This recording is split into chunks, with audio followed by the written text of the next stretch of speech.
quick tour of this year's hydroponic vegetable setup.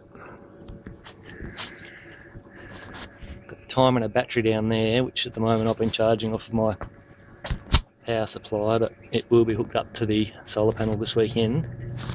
It's running at the moment. I've got it running 3 times a day for 10 minutes. Running a pump in here. That's the bilge pump, which pumps out of all these containers, 7 at 15 litres, so it's 105 litres of fluid. They'll loop together at the back. Pumps across this line here to a T.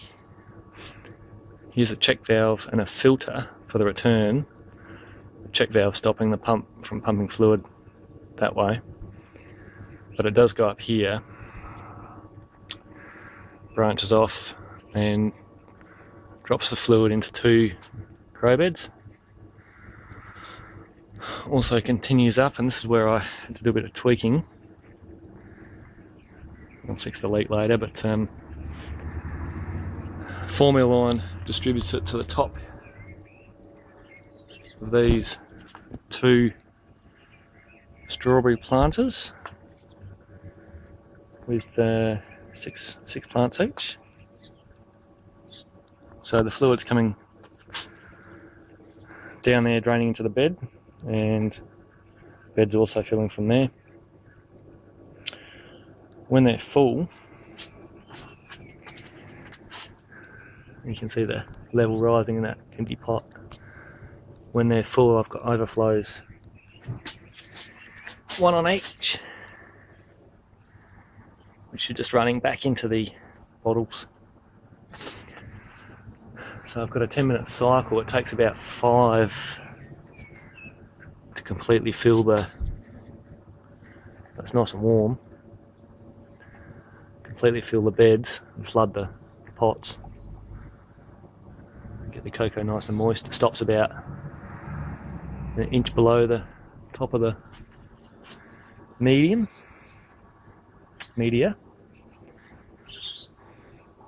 In a second we'll see it over. While we wait for that to fill, I've got capsicum in there, strawberries of course, cherry tomatoes. I'm going to put a bigger tomato in that one, probably an ox heart like last year. Don't know what to do here. Maybe a watermelon or something, or a pumpkin. Don't know. Plus I've got these smaller plots which I can put something in. I don't know what yet. I've got a bit of parsley and stuff. I might just poke them in there. The pump's finished pumping. The grow bed's full now. You can see it overflowing down these pipes. 2 of them back into the reservoirs. So in theory I don't need to be running my pump anymore. I've got it set for 10 minutes, but I came on at 7:40, 7:45 now. I think I'll drop it back to 5, but I like to have a bit of a buffer in there. A couple of minutes won't hurt. It's just I'm going to be using extra solar power, but that's no big deal. And that's it. Frame made of an old scrap steel I had behind the shed. Hopefully next video you'll hardly be able to see those towers because they'll be covered in green strawberry leaves.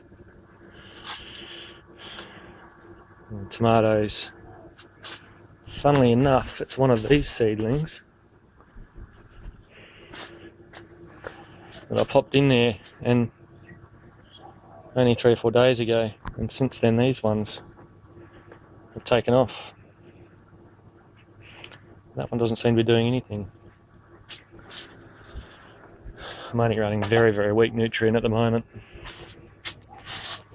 Also I think that's not getting that much light because the strawberry tower is blocking it, but as it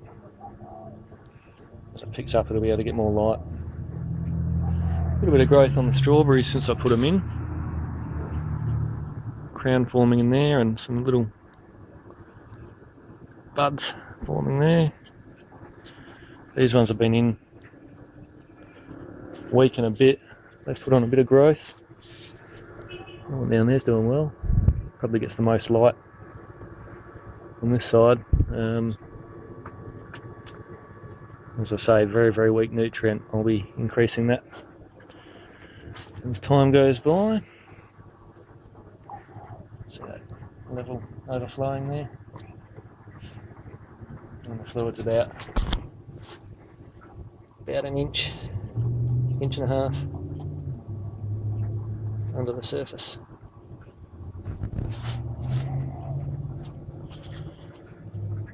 Just got to tidy up this plumbing up here. Do that this weekend. Run a power line to the solar panel. Then hopefully it'll just be a matter of topping up the reservoir.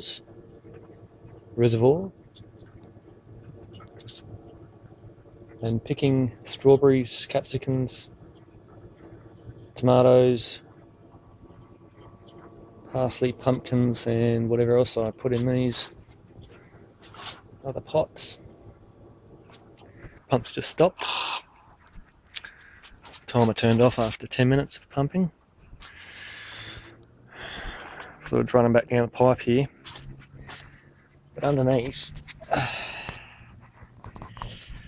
you see back here, I've got two drains, one on each tub, joined together. Comes around to this filter with the check valve. The check valve lets it flow in that direction.